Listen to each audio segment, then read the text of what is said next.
Hello, welcome to the Total Control Security tutorial, how to install Multiview and Remote Viewlog.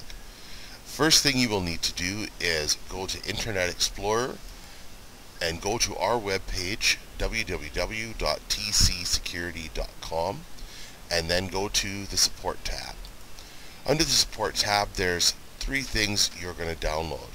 First, you're going to open up the Multiview installation cheat sheet.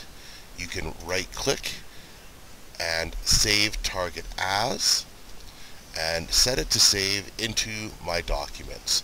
What this will do is save that document into My Documents on your computer for future reference. The first thing you'll need is our two parts of software.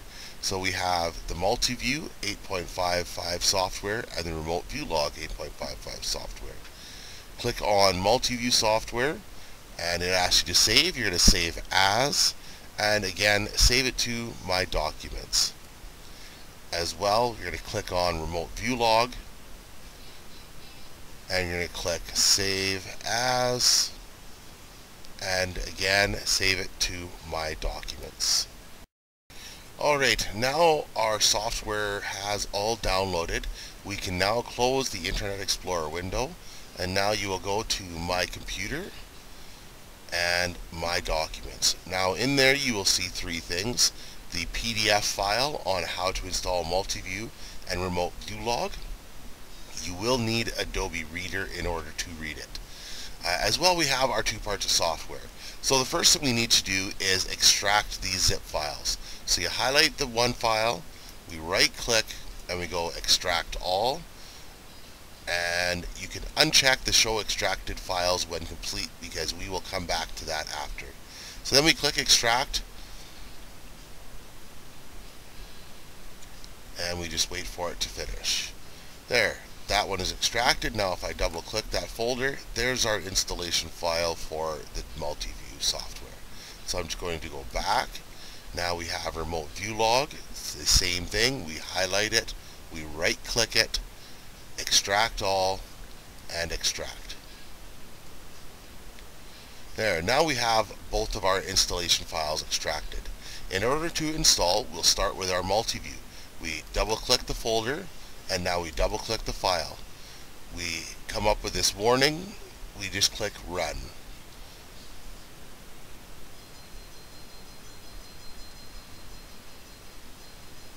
Now it may take a minute for it to get to the next screen depending on how fast your particular system is. So once we're at this screen, you can leave everything as it is, and all we need to do is click Next. And now it is installing the Multiview software.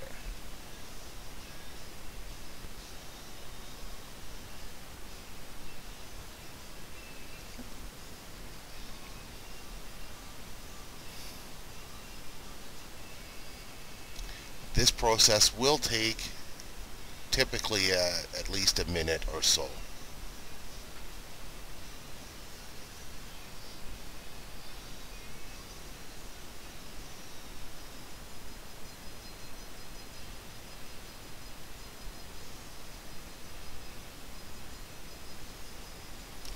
Alright, so our Multiview has finished installing. You can see on the desktop now we have a new shortcut. Now we will go back one folder and go into our Remote Viewlog. So we double left click and we double left click again, and now there's our installation file. We double click that, and again with the warning we just click on Run.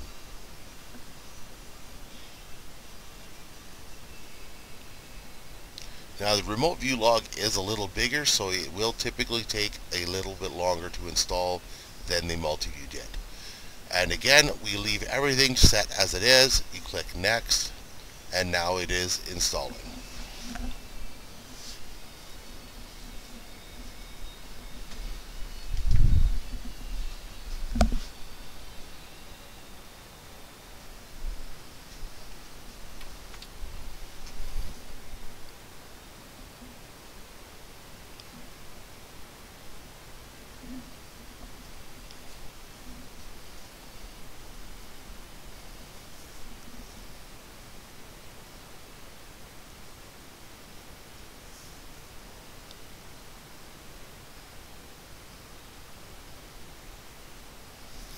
Now, in the remote view log, we have to specify what resolution we want the software to start at.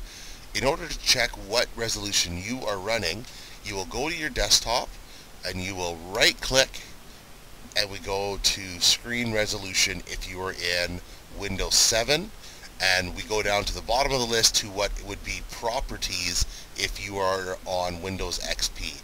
In Windows XP, you will then click on the tab at the top with settings and it will show you what your screen resolution is. For Windows 7, we click on screen resolution and you can see here we are at 1920 by 1080 for our resolution. I close this window and I will set this to be 1920 by 1080. Click next and we're going to add the shortcut to the desktop and finish. And there we go. We have now installed both parts of the software. I am going to close this window. We have our live view, multi-view, and our remote view log. If we click on the start menu and we go to all programs, we now have the multi-view program and the remote view log program. Alright, now we are ready to configure our live view. In order to configure the live view, we double click the DM Multiview icon on the desktop. And now we have to enter in our host information. We click on Edit.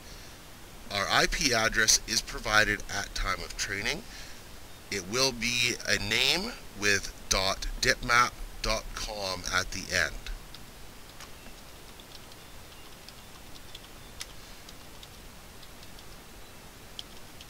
Like so. And then we have to change our HTTP port to 4444. We can now click OK. Now we enter in our ID and our password.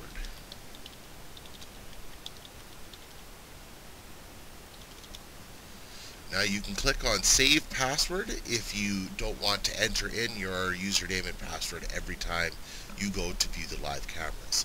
Now we just click on OK. So this now connects. Now you can see our window does not fit our screen resolution. In order to fit it as full screen, we click on the Edit button here, Configure, and all we need to do is set your resolution to the highest that it allows you. If you know what your resolution is, you can then choose that resolution. We then click OK. In order for that to take effect, we have to exit. In order to exit, we click on the button here and we close. We want to exit, OK. Now we can double click. You can see everything is already in there. We just have to click on OK. Now we have our live view showing in full screen. You are now capable of showing and looking at all of your cameras. Alright, now that the live view is configured, we can configure our remote view log. In order to set that up, we go to the remote view log shortcut and double left click.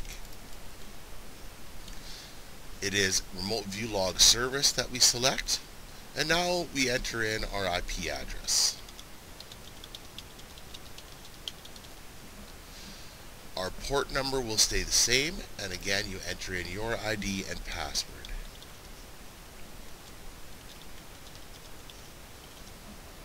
And again, we can have it save the password if you would like. You now click OK.